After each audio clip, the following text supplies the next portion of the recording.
Honestly, it's not even like a Wizards reboot, it's more like a Justin spinoff, which is fine, but not exactly what it was advertised as. Hello everyone, my name is Caitlin and welcome back to my channel. So as I'm sure you all know, at the end of last month, we got our first drop of episodes from the new series Wizards Beyond Waverly Place. Wizards of Waverly Place is actually my personal favorite Disney sitcom of all time. And so from the moment that this show was announced, I just knew that I had to cover it for you guys. So I do want to go into all 9 episodes because I have a lot of thoughts and feelings to share. But first I thought that we could start off with my overall thoughts on the series. So if you're not familiar, Wizards Beyond takes place years after the finale of the original series. If you'll recall, we last left off with Justin losing the family wizard competition to Alex. But then he is still able to keep his powers after being appointed the new headmaster of WizTech. Unfortunately though, within the time that has passed, he has since lost that position. We don't know the specifics as to why he was fired, but Alex cites a unicorn incident as being the reason. So right off the bat, it is disappointing to pick up from where we left off with basically taking everything that this character has worked so hard for away from them. Obviously, I understand that we need to start somewhere, but it is hard when we watched that character for years and saw everything that it took for them to end up where they did. And then it's annoying to think that we're going to have to watch this character go through the same arc once again just to end up back where they were in the first place. Again, I understand that the story has to start somewhere, but it is just a little bit disappointing. Nonetheless, he has been fired, and so this leads to him deciding to close the door on wizardry for good. Luckily though, he does get to keep his powers after getting fired, and I don't even want to question that logic, because if I had to watch a series on Justin Russo without him having powers, I think that would just break my heart even more. But as I was saying, he decides to leave magic in his past, moves to Long Island, marries a mortal, which I will touch more on later. They then go on to have 2 kids together, and he decides to keep magic a secret from all of them. And you may be thinking, Caitlin, how is he able to keep magic a secret from his kids? Like, if he had kids, wouldn't they also inherit his powers? Well,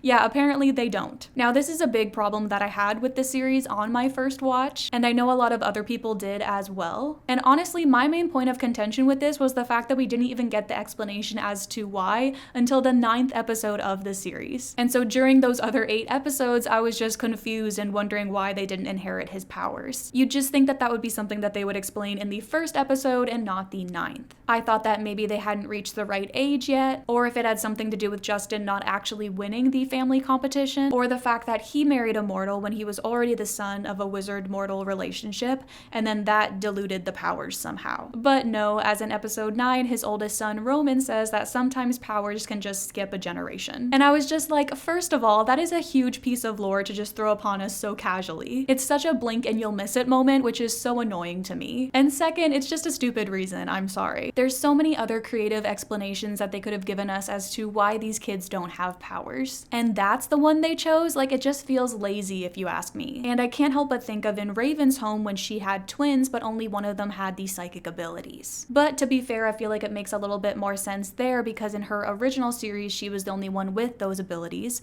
so it makes sense that they would want to carry that on in their reboot. But with Wizards, the magical abilities were so much more of an ensemble thing. It was the 3 kids coming together, supporting one another, and bonding through magic. And I just don't understand why they would choose to not have that here. My only guess is that they didn't want to have another wizard competition because they wanted this series to be its own thing, but if that is the reason, I just personally feel like that's kind of silly. I feel like the wizard competition is a great plot device, and I'm a bit disappointed that we're not going to see something similar here. But back to the show, Justin marries a mortal, they have 2 kids, and they don't know anything about magic. That is until Alex arrives unannounced with a young wizard. She wants Justin to train her, and that is where our story begins. Now, I know it might not sound like it as I was just complaining, but I do really like the series so far. I think it's a lot of fun. It has that classic Disney Channel feel while also having this new light to it. It's definitely a lot more of a Justin spin-off series than a sequel to the original series, but I feel like that makes sense when he was the only original cast member that was confirmed as a series regular. And I'm not saying that there's anything wrong with that. Like, I do like Justin as a character and I'm happy to learn more about what happened to him. It's just a little bit different than I think what I was expecting. If you are a fan of the original series, I would recommend watching the first episode at least. The nostalgia and Alex and Justin moments alone, I do feel like make it worth it. However, if you are an adult viewer who doesn't typically watch kids shows, unlike myself, I'm unsure as to if you'll get as much enjoyment out of this series in the long term. And this is something that even I'm worried about with this show moving forward, is their ability to keep the typical adult viewer engaged with it. I think a lot of the adult fans would have preferred something more like the iCarly reboot, something that was geared a little bit more towards them as opposed to the kids today, which I feel like would make more sense as we're the ones who grew up with it, but that is not the direction they went with it. It is very much a kids show and it does not shy away from that fact. So just be aware of that going into it, I think. But now that we've got my general thoughts out of the way, we can move on to my thoughts for each episode. Before that though, this video is sponsored, so let's talk about that first. Today's video is sponsored by Helix Sleep. Their Black Friday sale is currently running for a limited time, so it's a great time to upgrade your mattress. You can visit helixsleep.com/CaitlinMcKillop to get 25% off your mattress, plus 2 free pillows, and a free bedding bundle with a Luxe or Elite order. I've had my Helix mattress for only a week and I've already noticed an improvement in my sleep. Helix Sleep makes premium mattresses and bedding that are customized to fit your needs, while also conveniently shipped right to your door. The Helix lineup offers 20 unique mattresses, including their award-winning Luxe and ultra-premium Elite collections. The Helix Plus, a mattress designed for big and tall sleepers, and the Helix Kids mattress, designed for growing bodies and endorsed by child sleep and medical experts. Everybody's different and Helix knows that, so they made a sleep quiz that matches your unique body type and sleep preferences to ensure the perfect mattress for you. If you sleep with a partner, you can take the sleep quiz together and find something that's the perfect compromise for the both of you, which is something that Josh and I did as we obviously sleep together. Luckily, we have pretty similar needs. We're both side sleepers, we both like a softer mattress, so based off of our quiz results, Helix matched us to the Helix Sunset mattress, and it really is a great fit for the both of us. Like I said, we've only had our mattress for about a week and we already love it. What I like most about it is how well I'm sleeping and waking up well rested, and even our dog Charlie loves it as well. The best part about all of this is that Helix delivers your mattress right to your door with free shipping in the US. The mattress comes rolled up in a box and it's super easy to set up by yourself, and if it makes you nervous to buy something that you haven't tried, Helix has a 100-night sleep trial, so you get more than 3 months to ensure that you love it. Plus, Helix mattresses have a 10-year warranty, and they even offer financing options and flexible payment plans, so a great night's sleep is never far away. Once again, their Black Friday sale is currently running. This includes a 25% off sale site-wide, 2 free pillows, plus a free bedding bundle with Luxe or Elite orders. So that's helixsleep.com/CaitlinMcKillop, or you can click the link in the description. I love my Helix mattress and I think you will too. So if you're looking for a new bed, be sure to check out Helix Sleep. And thank you so much to Helix Sleep for sponsoring this portion of today's video. So we begin episode 1 and we're introduced to Justin's kids, Milo and Roman. And then through their mirror, in comes Billy. And this actually brings up something else that I have to comment on, because I don't know about you guys, but I don't remember people traveling through mirrors in the original series. I remember a lot of teleportation with their wands, but mirror traveling does not ring a bell for me. The only mirror plot I can remember from the original series is the one episode where Alex discovers that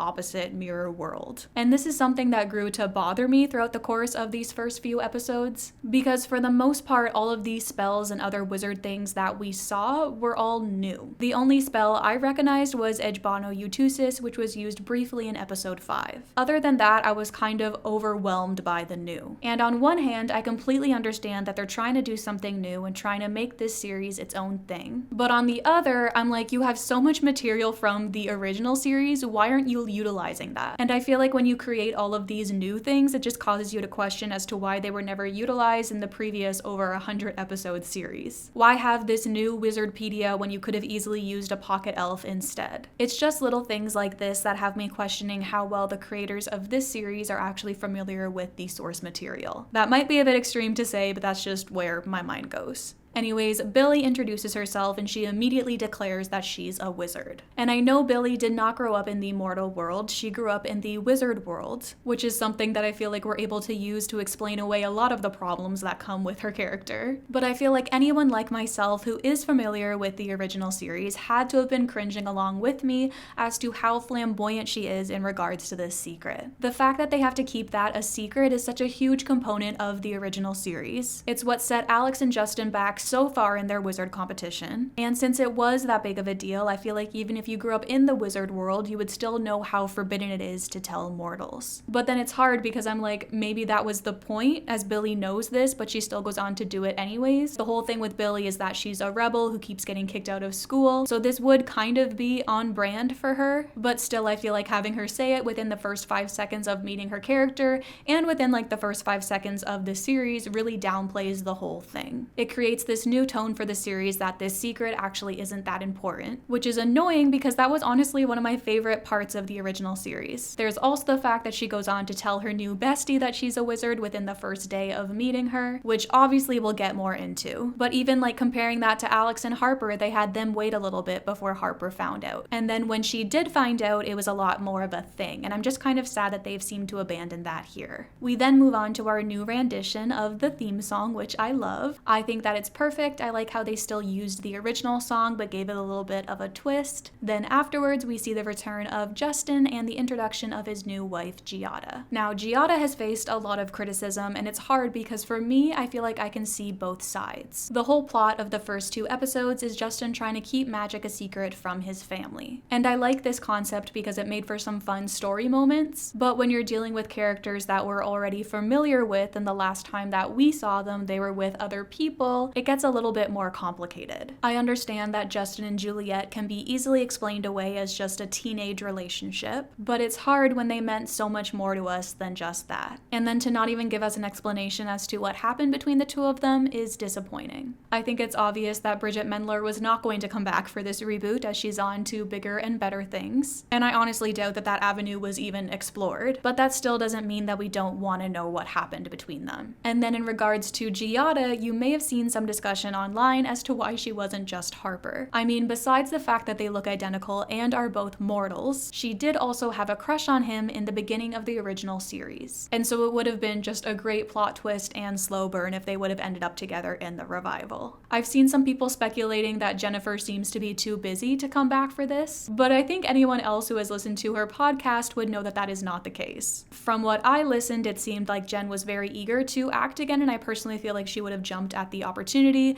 I just don't think it was even presented to her. I feel like they were set on making this series only about Justin and didn't even begin to consider bringing anyone else back as a series regular. This is of course just my own speculation, but I do think that it is unfortunate because I think if they had brought her back, I feel like it would have helped this series feel more like a sequel series. But that's just my 2 cents on Justin and his new wife. Don't get me wrong, I do like Giada. I'm actually familiar with the actress as she played Emma's birth mother on Baby Daddy. So far, I feel like we haven't really seen much chemistry between her and Justin, but maybe that's coming. She does at this point kind of feel like a carbon copy of Harper, just without all the cool outfits, but I assume we will still see her cameo at some point, and so I'm looking forward to if and when that time comes. But something else of note in this scene is Justin bringing up his old monster hunting days, which I absolutely loved. His monster hunting arc was one of my favorite things, and I feel like them bringing it up this early in the episode really helped with the events that came later. We then move on to the living room where Alex arrives with Billy, and I just have to say that I absolutely love the bright, colorful sets that we have in this series. Everything looks so happy and fun, and I feel like it definitely feels like Wizards of Waverly Place. But this is significant as this is the first time that we see Alex and Justin reunited, and I just love how easily Selena and David are able to fall back into their old roles, like it just seems so natural to them. And kind of unrelated, but I also get a bit of a Corey Matthews vibe from Justin this time around, which is something that I've never really noticed before, but I definitely didn't hate it. Maybe it's just because he's a bit older now, and so I related to them both being these like goofy dad figures, but nonetheless, I didn't mind that correlation. Now, this is also when we find out what Max has been up to, as Billy confuses Justin with him, asking if he is the billionaire sandwich shop owner. And I just love this little piece of lore. I think Max excelling in the sub shop business is just a great plot point. It makes me think back to that one episode where he was creating those like wacky sandwich combinations, and it just makes me think that he really had a knack for that, and that one of his creations just took off and he became super successful. But I will admit that it is a little bit of a bittersweet moment for me. In my opinion, Wizards was always about the 3 of them, so if Jake isn't going to be returning for the series, I think it would be amazing if they got Billy Madison to return as Maxine instead. I've also seen some people say that they would love it if Noah Centineo came and played him, which I also think would be quite funny, but in the end I am at least glad that he got brought up and that they didn't tear his character down but raised him up instead. Moving Moving on, Justin's kids then come downstairs and greet their Aunt Alex, and then she goes on to gift them some funny wizard novelty teas, which I just thought was so good and perfect for Alex's character. Thinking about her being the like cool, spontaneous aunt to Justin's kids was just so on point. Of course though, he then takes her into the kitchen and gets upset with her as his kids don't know about magic. We then get a conversation between the two of them where Alex mentions that unicorn incident that got him fired. And this is something that I really hope we do get to learn more about as the series progresses, because I am just so curious to know what that entailed. And while I already touched on in the beginning why this decision does hurt a little bit, I will admit that people saying that this is so out of character for Justin and that he would never get fired,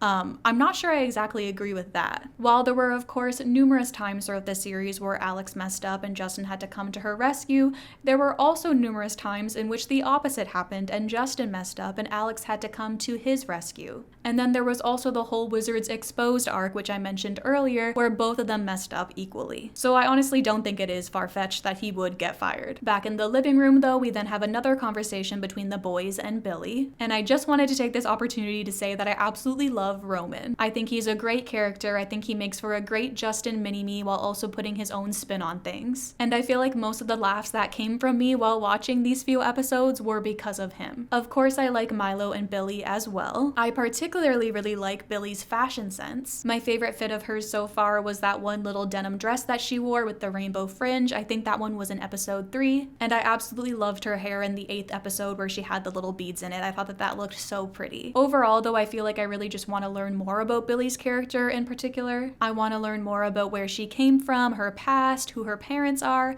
I feel like all of that will help me better understand her as a character. We then move on to the boys' room where Billy casts a spell that makes a monster appear in their closet. This monster is called a floogie and it's able to freeze you in place if you look in its eye. Back downstairs, Giada returns home, and this is when we come to find out that Alex is on the tribunal now. And not gonna lie, I had absolutely no idea what that was on my first watch. It wasn't until I saw people on Twitter complaining about Alex being a wizard cop now that I was like, oh, that's what that means. And I definitely do understand people's complaints with that and people saying that she should have become an artist instead. But at the same time, Alex has saved the wizard world so many times that it makes sense for me that they would want to put her in a position of power. And I don't think her having this position takes away from the potential of her being an artist as well. Alex's artistic side has always been such a big part of her character, and I highly doubt that they would have abandoned that in this series. I think the tribunal thing was mainly a way for them to connect her and Billy's characters together, which makes sense to me, because otherwise I would just be like, where did Alex get this random child from? Also, this reveal happens during an argument between Alex and Justin, and they have to do so in code because Giada is there. And then this ended up being one of my favorite moments of the episode. Seeing them argue like this, I just feel like brought me right back. Moving on, the floogie then of course goes on a bit of a rampage. He freezes Giada and Milo, and this results in some very questionable choices. First of all, they use a dummy for Milo's body, which just looks so awful. And then obviously looking back at some of the effects that were used in the original series, they can be a bit funny by today's standards. And so maybe the bad dummy was intentional, but that could also just be me giving this series way too much grace. I know Disney sitcoms don't tend to get the best budget, and while I am talking about it, I really didn't hate it. I honestly feel like it adds to the campiness and also charm of the show, but when they switched from the kids holding the dummy to the actor on the bike,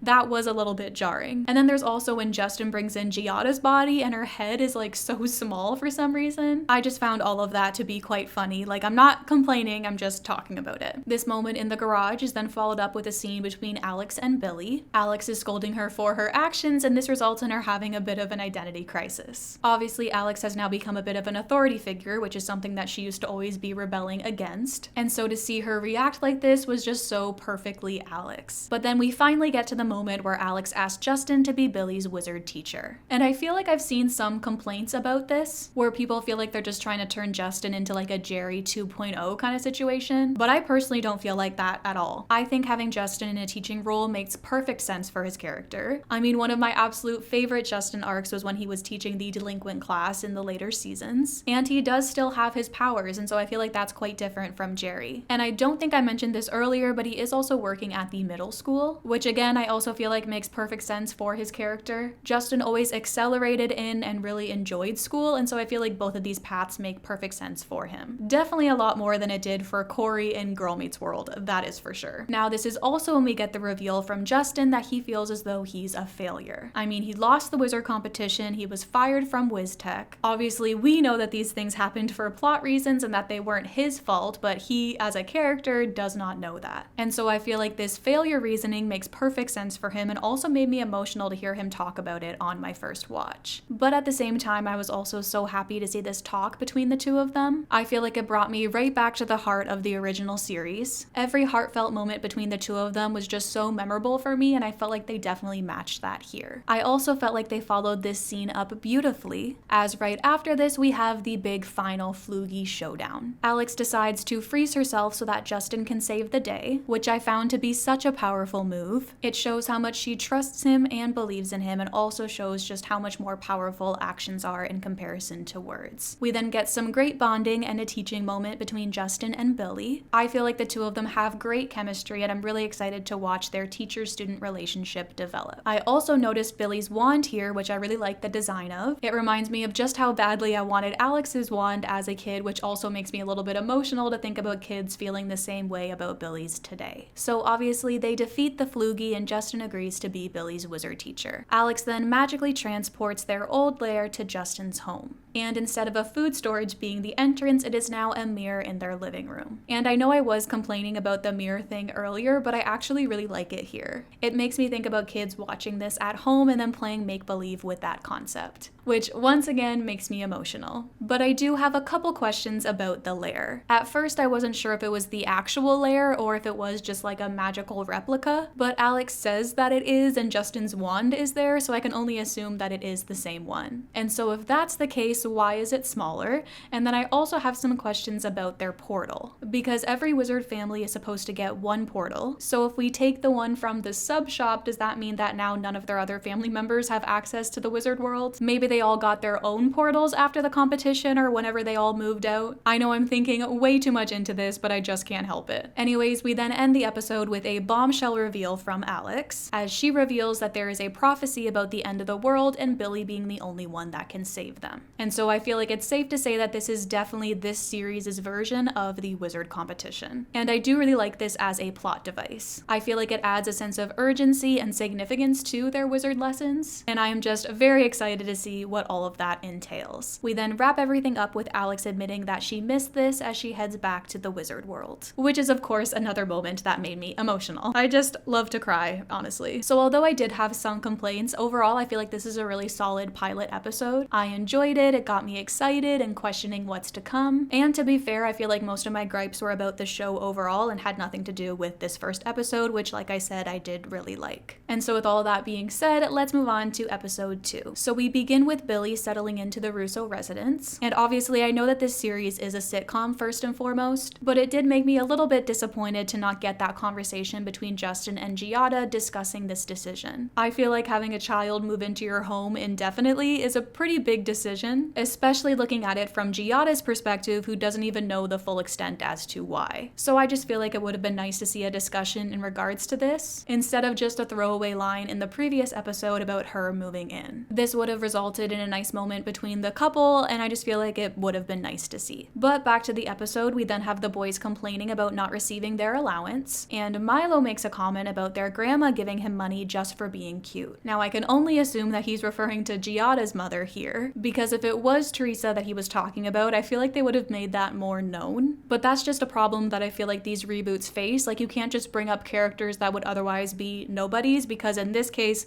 they're not nobodies. If you're gonna bring up their grandma, I'm gonna want to know if it's Teresa that he's talking about, and if that is the case, then I'm gonna want to hear more about it. Anyways, Billy offers to help them with their chores, and so obviously they want her to help with her magic. But since Billy has already been scolded by Justin to not use her magic, she says that she can't. She then lets it slip that Justin is the reason why, and that he's a wizard himself. The kids then rush to talk to him, causing Billy to panic and use a slow-mo spell on them. This makes them freeze in place as she figures out what to do next. And this is another situation situation where I feel like we could have easily used a spell that we are familiar with instead. Like McReary Time Breary, for example, would have accomplished the same thing. But I get that she needed time to get the erasing potion and whatnot, and so it is what it is. We then get a conversation between Justin and Giada where Giada is trying to learn more about Billy. This way she can try to make her room feel more like home for her. But Justin does not know that these are her intentions, and so he ends up panicking trying to keep the wizard's secret. And this is a great example of a scene where we could have seen them discussing genuinely what it means to have this new kid move in with them, but instead we got a comedic moment, which is fine. I understand that this isn't a drama series, but that's just what I would have preferred. On this topic though, I do also really like how important it is for Giada to make Billy feel at home. And her wanting to redecorate her room for her, I just felt was so sweet and very motherly. I'm honestly just a sucker for a good found mother-daughter plotline, and so I really liked this addition. And I also really liked Justin's improv line that followed this scene. Meanwhile, we see Billy in the lair using the Wizardpedia to look up an erasing spell. And I touched on this a little bit earlier when I mentioned the Wizardpedia, as it seems like a pretty important tool, and so I don't understand why it was never utilized in the original series. But maybe it's a somewhat newer tool that was only invented within the time span between the two series. That being said, I do actually really like it. Obviously, the Wizardpedia guy reminds me a lot of Professor Crumbs, and it really bugged me at first that I couldn't figure out where I recognized him from, but then it clicked that I know him best as Patrick from The Sweet Life of Zack and Cody. But this actor also appeared in many other Disney Channel classics like That's So Raven and Good Luck Charlie, and so it is always nice to see a familiar face. And I do really like what we've gotten from his characters so far. Anyways, Billy does end up getting her erasing potion, but it's not for memory erasing. It's more so for erasing in the physical sense. So she goes back to the boys and then accidentally ends up erasing Milo's top half and Roman's bottom half. And this I just absolutely loved. I found all of this erasing shenanigans to just feel so classic Wizards, and it reminded me of the episode where Alex wishes Justin away and then it causes him to erase from existence. I also found all of the gags that went along with this to be very funny, particularly the line that Milo says about his fully visible top half. Obviously, Justin does end up seeing them half erased and then uses magic to fix things, but then he does so right as Giada enters. She is obviously upset and very confused by this reveal, and so she leaves, causing Justin to get upset with the kids, and Billy misinterprets this as her getting kicked out once again. And so this causes her to pack up and head back to the wizard world. Meanwhile, Justin and Giada are finally able to talk privately. She asks him if he really expects her to believe that wizards are real, comparing everything to Harry Potter. And feel free to correct me if I'm wrong, but I believe that this is the first direct reference to Harry Potter in the series, which I don't exactly love. I know they have parodied it before, but this feels very different. It also reminded me of another moment in the following episode where they bring up Selena Gomez, and I also didn't love that. I feel like they're just trying to bring up all of these contemporary things to make their show feel like fresh and hip, but I really don't think it's necessary, and it just creates lore problems which leave me annoyed. Anyways, Justin apologizes and promises to answer all of her questions before the kids interrupt them and inform them that Billy is gone. This brings Justin to the wizard's bus stop to take Billy home, and we get to see this wizard bus stop a few times throughout these first few episodes, and I really enjoyed it every single time. I felt like the set was just so aesthetically pleasing. We then end the episode with Billy's big bedroom reveal, and I get that it's kind of supposed to be a joke as Justin gave Giada all of these fake things to go off of, which causes a bit of a random assortment of things, and a lot of these things we don't even see in her room moving forward. But for a Disney Channel bedroom reveal, I found this one to be a little bit underwhelming. I mean, I grew up in the generation of Hannah Montana's closet, Teddy Duncan's room,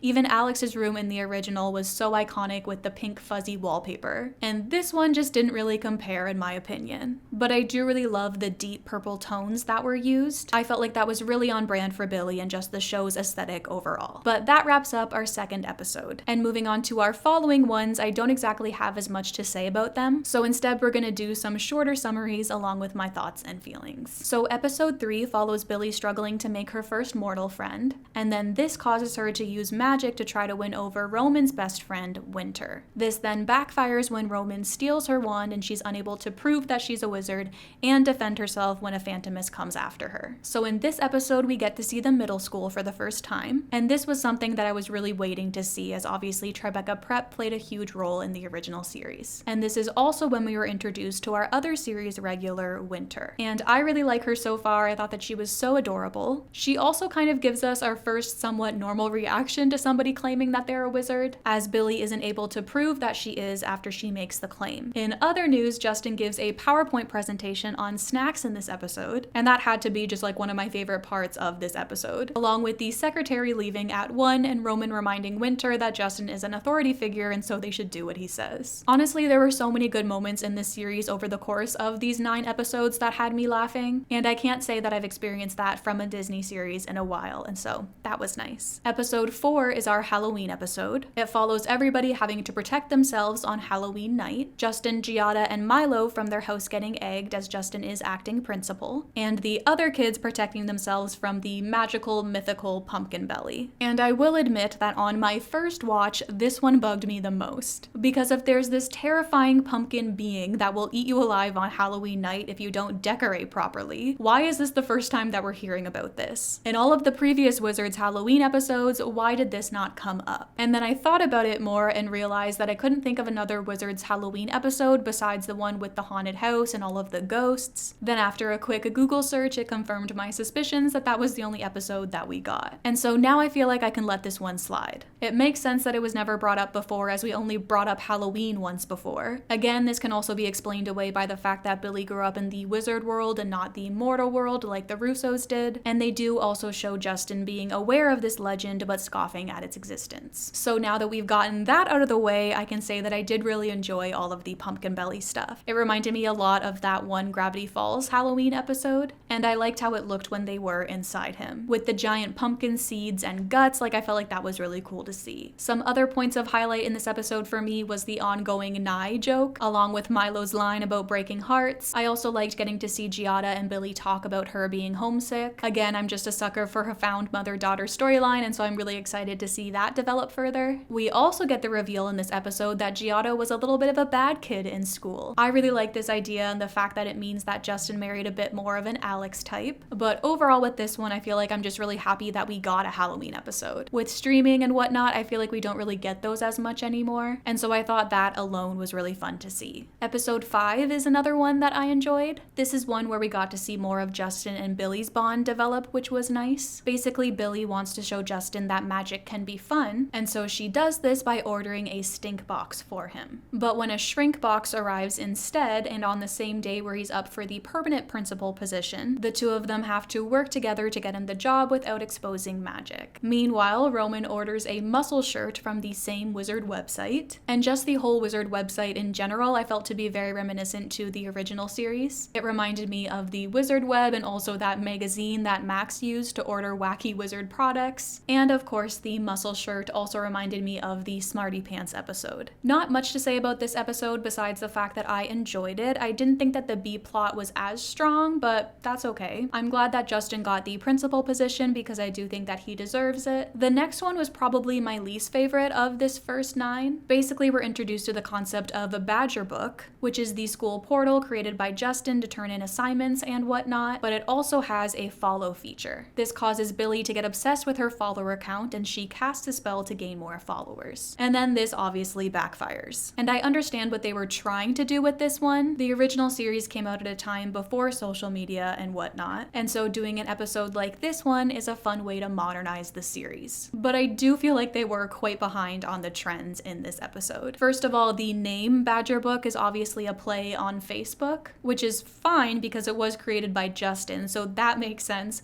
but at the same time, like, no kid uses Facebook today. There's also the moment where Billy magically creates a plate of nachos so that she can post a picture of it on her page, and I also feel like food photos are kind of old news. Like, that was a bigger trend on Instagram a couple years ago than it is now. Maybe this could be explained away by the fact that Billy is new to social media in general, and so it makes sense that she would be a little bit behind on the trends. Complaints aside though, I really like how Giada works for WOWP News. This obviously being a reference to the acronym for the original series, Wizards of Waverly Place, and I like seeing her and Billy work together in the end of the episode to smash all the tablets. Whenever they're able to use mortal solutions to solve wizard problems is a good time in my book. Now episode 7 is a big one as it's when we get our second cameo from the original series. In the episode, Billy calls a spell helpline to get out of doing her homework, and the person running the helpline is none other than Jerry Russo. And I'm really happy that we got to see Jerry. He's definitely one of the most memorable characters from the original, but I was a little bit worried that that first scene that we got between him and Billy was going to be the only scene that we got with him in this episode, And so I did kind of scroll through the rest of it to make sure that we did get that reunion between Justin and Jerry, which we of course did, thank God. He does deliver his catchphrase twice in this episode, which I'm a bit embarrassed to say made me a little bit emotional. And he's also the one that brings up the fact that the lair feels smaller, which made me realize that it did and also wonder why that is. We also get to see Jerry and the kids, and hearing them refer to him as Grandpa was just so sweet. I would have liked to see him and Giada interact as well, but I'll take what I can get. And overall, I feel like this episode might have been my favorite filler episode that we've gotten so far. The other main plot point of the episode was the kids being stuck on a parade float in the air, as Billy didn't know that mortal floats don't actually float. And I know I keep comparing things to the original, but I feel like that's what we're here for, and so this moment really reminded me of the magic carpet episode. I also loved seeing Justin grading Billy's test with his little gold stars, and I think my favorite joke out of all of them is in this episode when Milo is delegating tasks and tells Roman to panic and point out their mistakes. Once he does this, he congratulates him on committing. The following episode I didn't love that much either, but I thought that it was fine. In this episode, we find out that Justin never got his wisdom teeth out, and so he's struggling because he's in pain, and Billy decides to remove them through magic. But unfortunately, this results in her removing all of his wisdom as well. And the way that Justin was acting in this episode I found to be really reminiscent of the Delinquent Justin episode, which was one of my favorites of the original, and so it did have that going for it. We also get to see him in a Tears of Blood shirt, which was a nice throwback. And while we're on the topic of wardrobe, I also absolutely loved Billy's little black shirt with the rainbow sleeves. I should also mention that the B plot of this episode followed Roman and Milo trying to build a clubhouse in their backyard, and this really reminded me of Joey and Parker from Liv and Maddie, and also made me realize how much I feel like Milo reminds me of Parker, but that could have just come down to the plot similarities of this episode. I also really liked the fact that we actually got to see the clubhouse and them inside it in this episode, because I did not think we were going to. But overall, when I think back to this episode, I think of the removal of the teeth and then putting them back in, which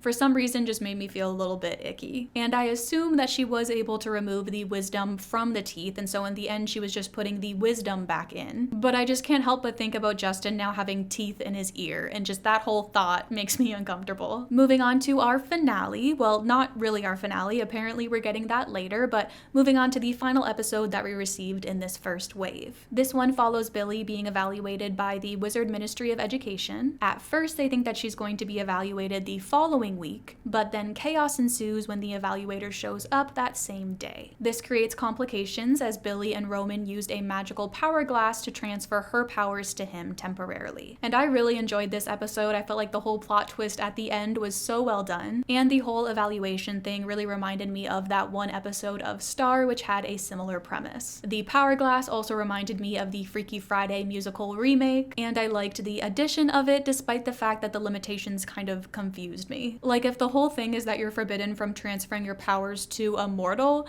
then who else would you be transferring them to? I guess maybe other magical beings, but still I found that to be a bit of a silly rule. Especially when I imagine that there are quite a few ex-wizards current mortals in the wizard world due to the whole wizard competition thing. But hey, maybe that's why they have that rule to begin with. Maybe everybody who has lost is mad about that and would use this power glass to their own advantage. Honestly, Stevie wasn't that bad of a villain to want to demolish the wizard competition, and I would love to see that explored more in this series. Anyways, the B plot of this episode followed Giada and Milo competing in a pickleball match. My fiance and his family are really into pickleball, and so I love that representation here. But I will admit that that moment in the end when we cut to the B plot, when stakes were very high in the A plot, it did create a bit of an interesting juxtaposition. And I don't want to get ahead of myself with this critique, as this is the first time that we've seen this happen. But one thing that I didn't love about Girl Meets World was how often Augie and Topanga were paired off together. And so I really just hope that they don't do the same thing here. Mainly because I just prefer a bit more variety. There's also a moment in the very beginning of this episode where during their wizard lesson, Billy lists off all of Justin's most beloved things, and something that I noticed was the fact that she didn't list Giada. And that got me thinking, because I assume we will eventually get a one-line explanation as to what happened between him and Juliet, and I would just love it so much if Juliet was still treated today like the love of his life. Like if he were to make a comment about never loving someone as much as he loved her, and then we got like a snarky reply or something from Giada, that would just make me so very happy. It would also be fun if they played into the fact that she was a vampire and Giada didn't know about this previously, and then this would lead to her understanding as to why she's second to her. I know for me at least, as an OG fan, I would love that, but honestly, any acknowledgement to Juliet's existence would be very much so appreciated. Speaking of though, we also got a line about vampires from Justin in this episode. This coming after he makes a comment about knowing vampires that get up earlier than Alex. And I'm not gonna lie, that line kind of stung a little bit. For him to just bring up vampires so casually when last time we saw him, he was completely in love with one. I don't know, I just found that comment to be a little bit tone deaf in regards to Justin's past. But who knows, maybe he was referring to Juliet and they did end on good terms. I don't know. We then end the episode with the reveal that the evaluator was actually an evil wizard in disguise who came to kidnap Billy. And this part just felt so authentically Wizards to me. The incompetent villains were such a fun part of the original series, and it was fun to see them all in an actual battle, sort of speak. Which I guess we did see a little bit of previously, but I feel like it's different when it's against like a mythical being as opposed to an actual person. And then we get our big cliffhanger.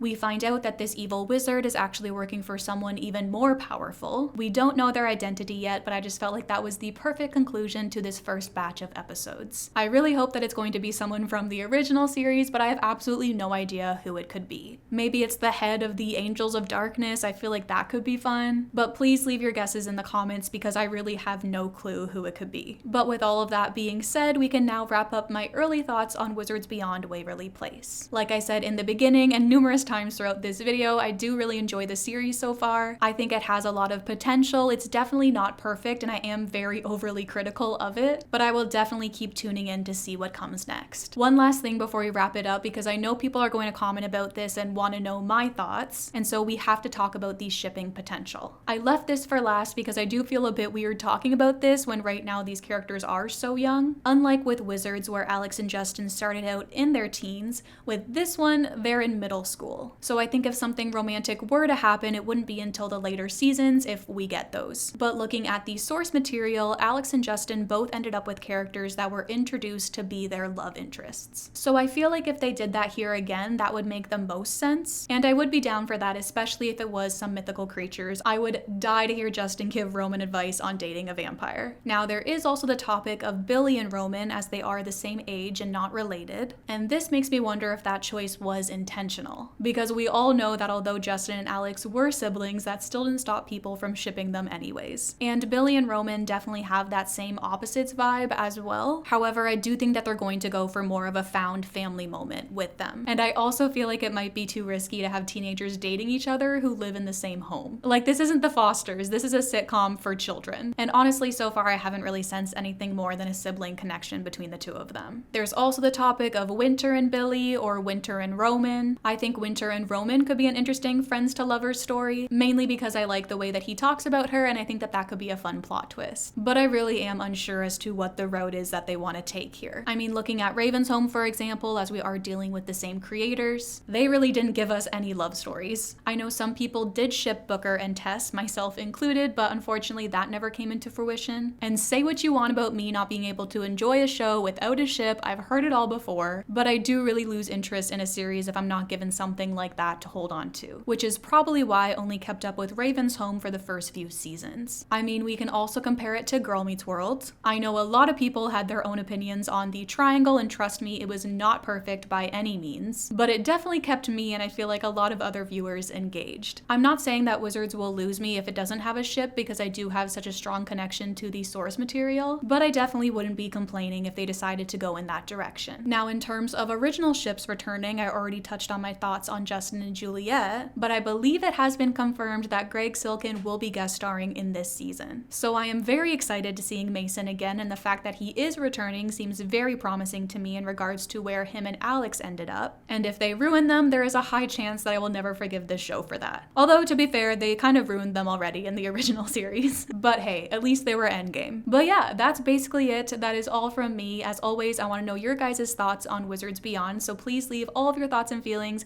in the comments. I can't wait to read all about it. If you haven't taken the chance to tell me what ship you want to see a future video on, the link for that is in the description. But with that, that is all from me. I hope you all have a wonderful day and I will talk to you very, very soon. Also, huge thank you to those of you who commented on, not my last video, but I think the one before it, when I asked if people knew why my lights in the background were flickering, and you guys said it was because of the shutter speed. So as you can see, I fixed that and I'm really happy with it. Also, I moved my mic slightly to the left, as you can see, and I don't know why I haven't been been doing this all along. Like, I feel like I'm actually talking to you guys now and there's not like a giant microphone in my way.